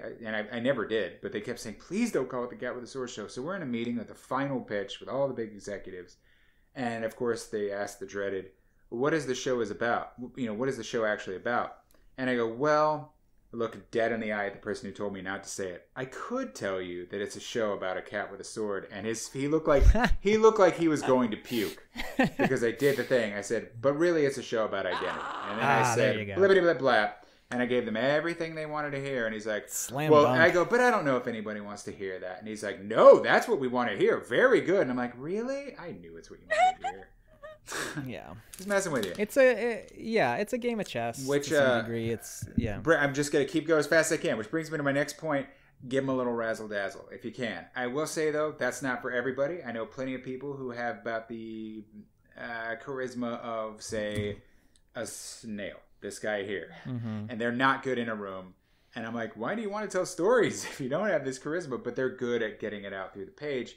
And it may be a little tougher for them. But I have, I know straight up people who've sold a show by going in a room and they didn't do much more than sing a song. They brought out a guitar. They sang a song that made the executives cry. And they left. If that's you, congratulations. But it's not me. So I got to do a lot of shucking and jiving and making sure that I'm bobbing and weaving through the questions and I'm giving you the razzle dazzle. When you say razzle dazzle and all these funny words, do you mean are you trying to?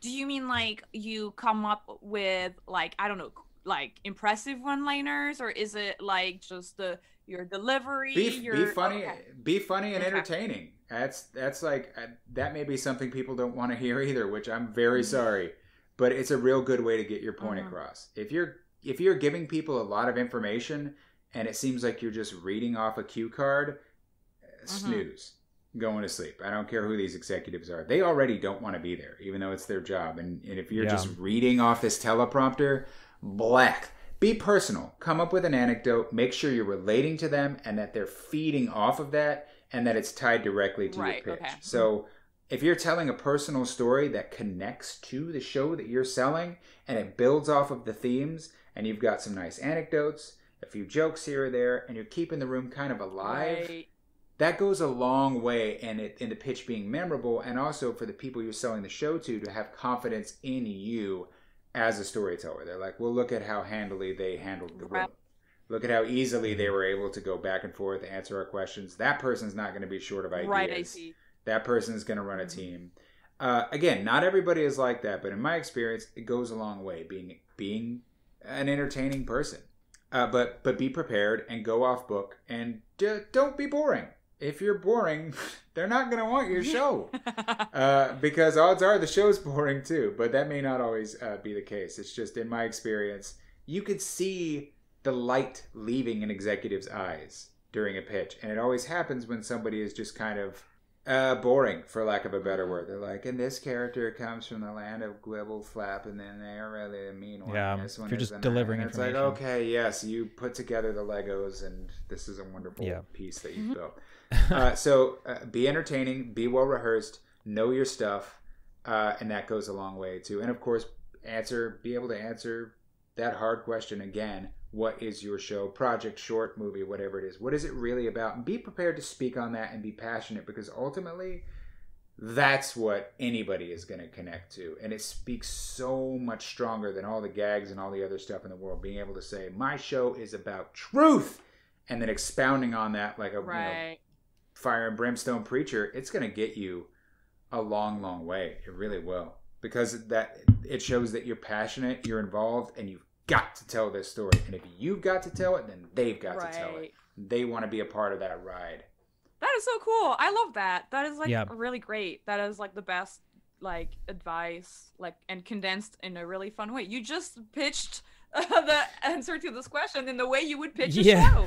Pretty much gave us the razzle dazzle. It goes a long way being charismatic. And if you're not naturally charismatic, just practice. You'll be fine. Just practice. Yeah, it's a skill. It's okay. It's like anything. Yeah. I think also, like, you know, a lot of artists are introverts. Yes. A lot of us are shy. Yep. And that's not an excuse. Like, you can't fall back on that. If you really do believe in your ideas and you want to tell them, you're gonna find that confidence, and you gotta fake it till you make it. And like, the more you put on that persona, the more you'll start to believe it yourself. Like, I went through that, like, you know, and so it's just something you got to practice. You got to pitch to friends. You got And there's no one right way to do it either. That's the other thing I keep trying to say. But like, you will, like I said, my friend came in with a guitar, sang a sad song, left, show bought.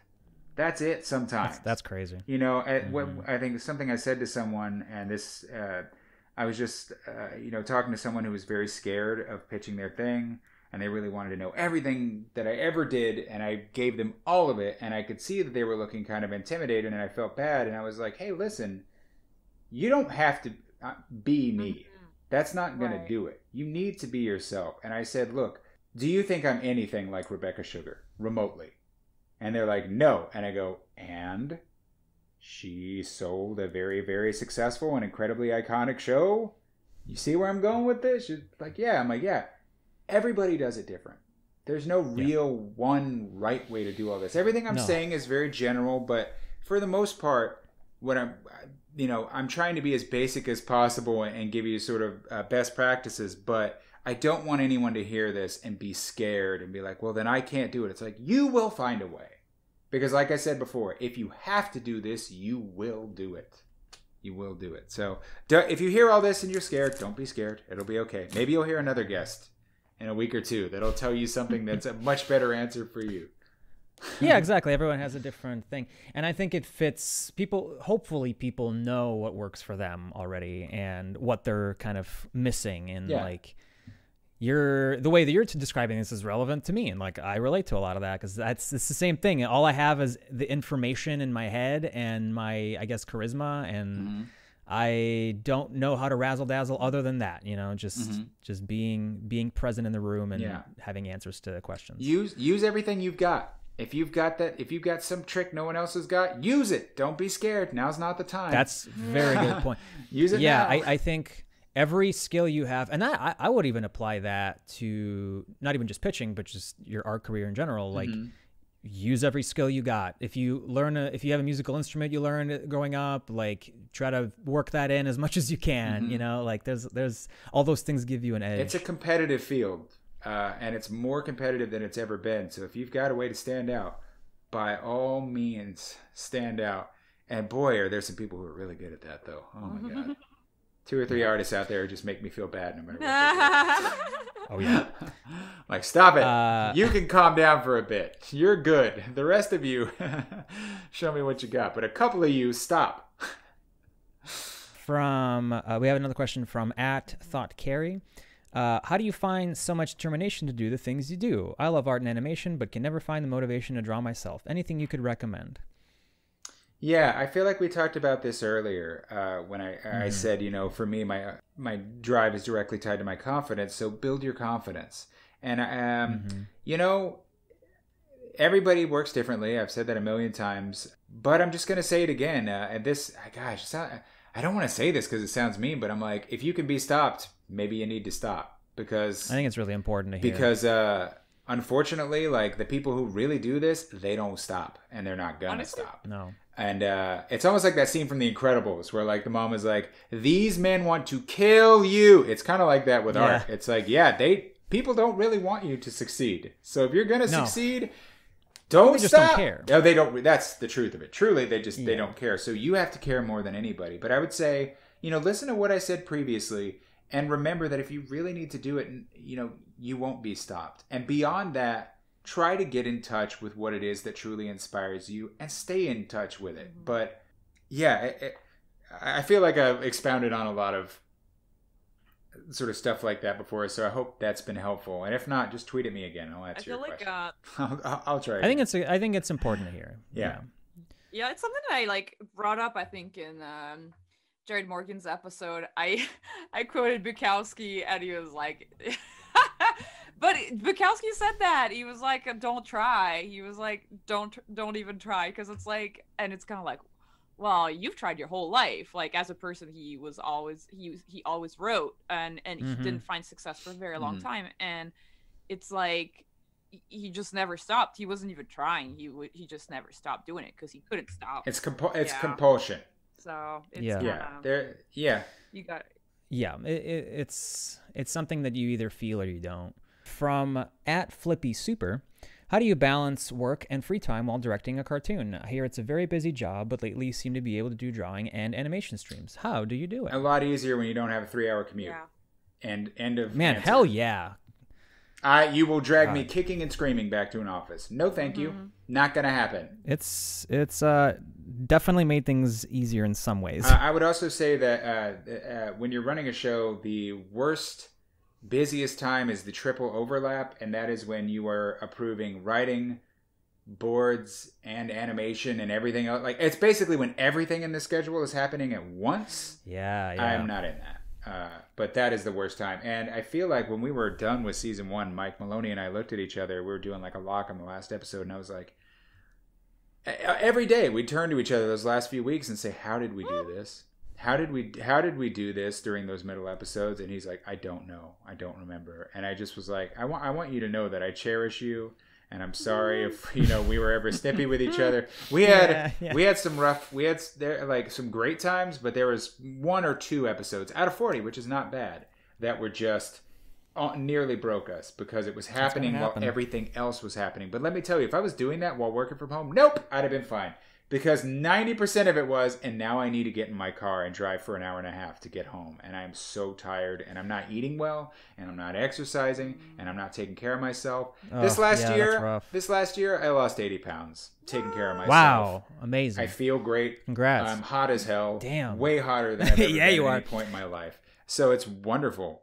Yeah, I think that the work from home stuff has been very helpful to just be able to... Easy answer. To focus on things, yeah. From @Devon1224, what has been your favorite job outside of Maumau? You animate pretty fast. Any tips on how to be so efficient? That's a twofer. That's a twofer. That's fine. I'll answer them both. My favorite job outside of Maumau. I think someone asked this at like that Comic-Con panel I did a couple years ago, and I was like, I know a few people who'll be really mad if I answer and it's not them. But those 2 exact people came up to me after the panel and were like, why didn't you say my thing? And then I told them, and they're like, you could have said both. So here's what I'm going to say. My favorite jobs outside of Maumau were working on OKKO with Ian and Toby, and also animating on Motor City with Chris P. Those have been my favorite jobs in animation. And for the same reason both times. It was because the people running those shows cared about what I had to say. They cared about my time and my talent, and they not only respected it, but gave me opportunities.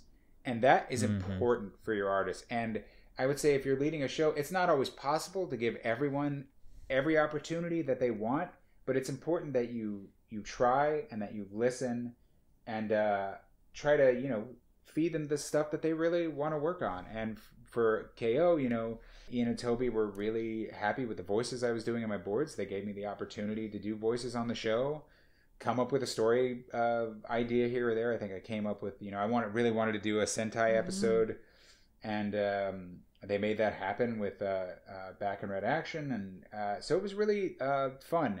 It was also kind of weird, a weird show to work on because it was artists. I was at Titmouse for years, and I was working with artists who were in a completely different circle. They had their own kind of jargon and their own, they were very clearly all friends with each other well before this. So I was definitely a little bit outside looking in, but it was still incredibly interesting to be that far along in my career and be like, oh, I've really got a lot more to learn from people who are, who've come up through a completely different system. And that it was fascinating and challenging, but also fun. And so that was great. And then with Motor City, I think I already talked about it pretty much. It's just, we felt like we owned it.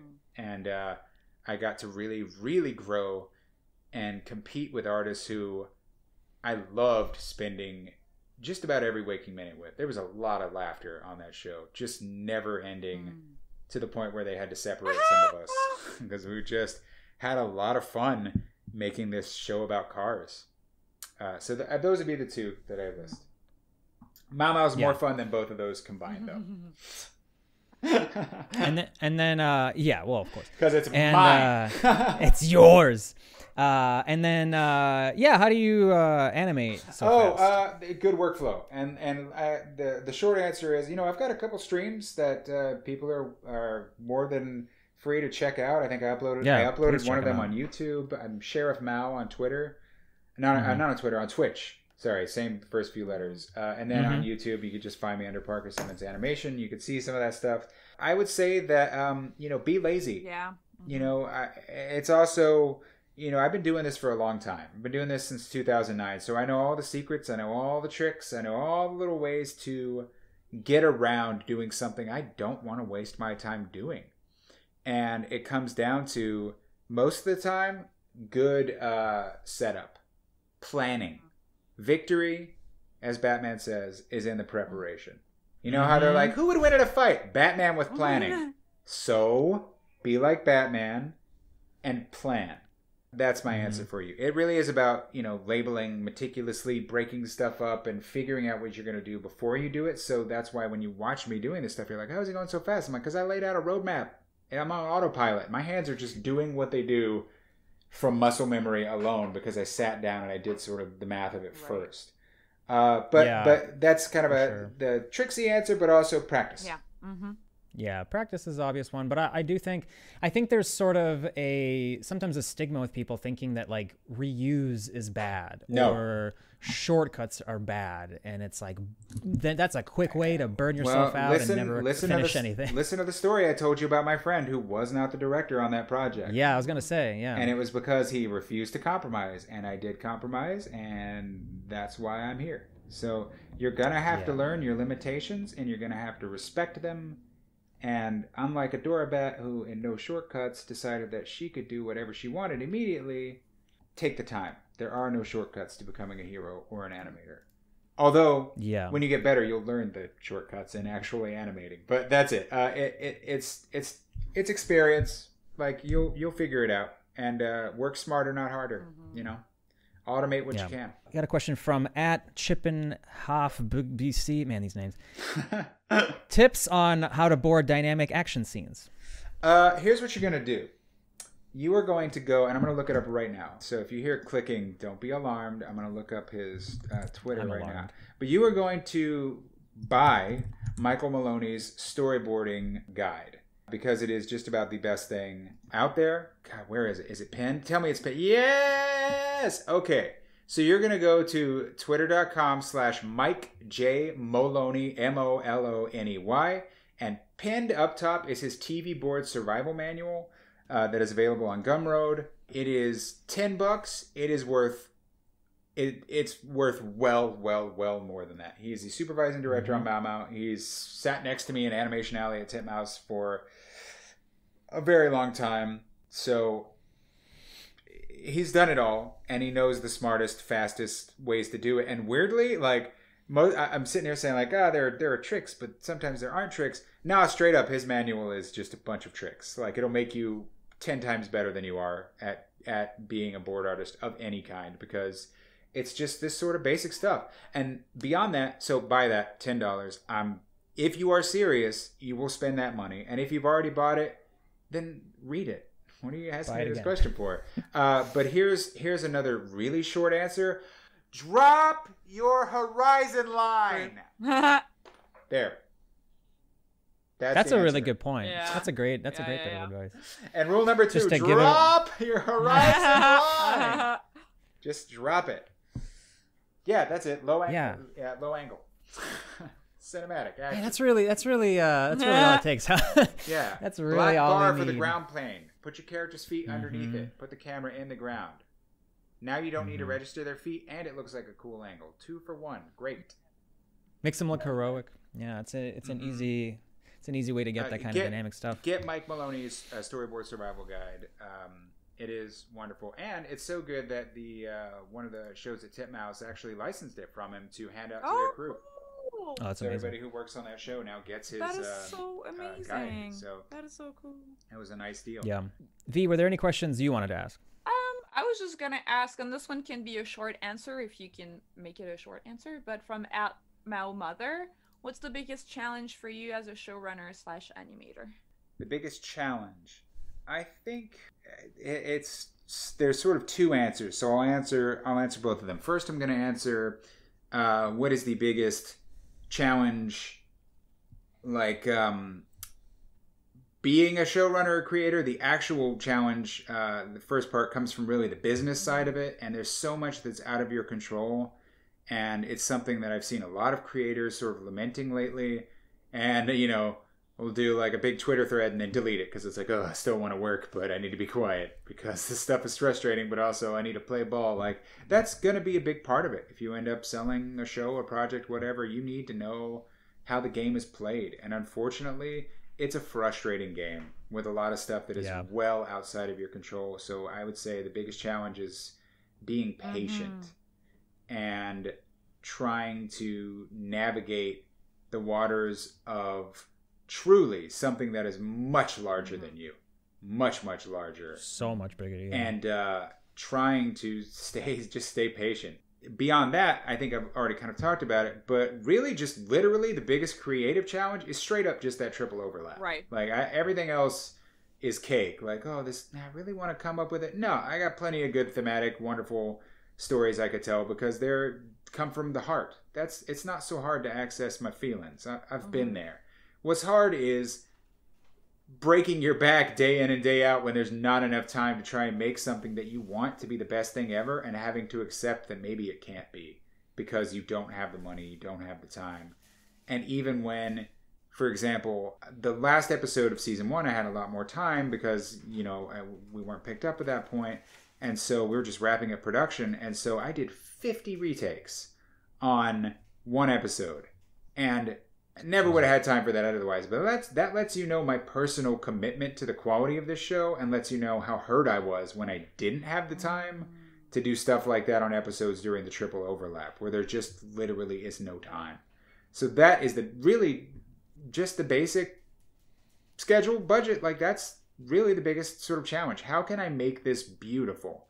How can I make this perfect? How can I make this worthy of not just myself, but the people who are working on it? How can I make this worthy of them and their time and their career with what I have?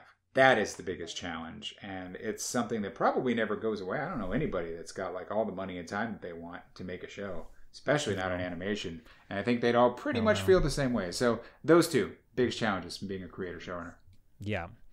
Well, I think we're nearing the end here. Is there anything else you wanted to mention or anything you want to plug your stream? You know what? Yeah. Yeah, I have nothing specific to announce or say yet, but it is important that if you like my stuff and you like me, that you follow me. And that if I stream, that you watch that stream. And if I tell you to go somewhere, that you go there. And I say that not as a demagogue, because I'm not one. I try very clearly to tell people, like, I have opinions, they don't matter. They're just mine. Like, if you disagree, that's probably for the best. Like, it's okay. We're all different. But I would say the reason I say it's important to follow and keep up with and support any of your favorite artists, independent of the thing that they make that you like, is it helps give them leverage when they want to make new stuff. So, not just for me, but for anyone that you like, hang around, follow us, support us, be there when we want to start these new endeavors, because, I've said it before, if a tree falls in the woods and nobody hears it, what happened? If an artist makes art and nobody sees it, did they make art? Who can say? So I need you to look at the stuff that I make. I need you to be there. I need you to spend money. I need you to tell people about it like it's your religion. Like, that's the stuff that goes far in helping any artist continue to make the stuff that they want to make on the scale they want to make it, because then they're able to, take it to company X, Y, and Z and say, look, here's my built-in audience. You greenlight this, they're coming with me. So, yeah, nothing necessarily to plug other than just like, support me. When the time comes, be there. When I blow the conch, you need to come over that hill with spears in hand. Be ready. Watch the YouTube, watch the stream. definitely. I think people underestimate how much power fans have, and just like studios do pay attention to that stuff, and it's important. It's important to try to build an audience before you're going into pitching your own stuff, like you said. Yeah. For sure. Well, I think that's the end of this creative block. Thanks to Parker for being our guest and sharing his story. And thanks to your listeners. Follow us on Twitter. It's at Creative Block, creative without the vowels, where we ask for drawing prompts and questions to ask your guests. Huge thanks to my sister Clemens for editing the podcast. Please subscribe to the channel if you love our content. I've been your host, Gene. And I was V. Keep being creative, and we'll see you next week. Thank you. Bye.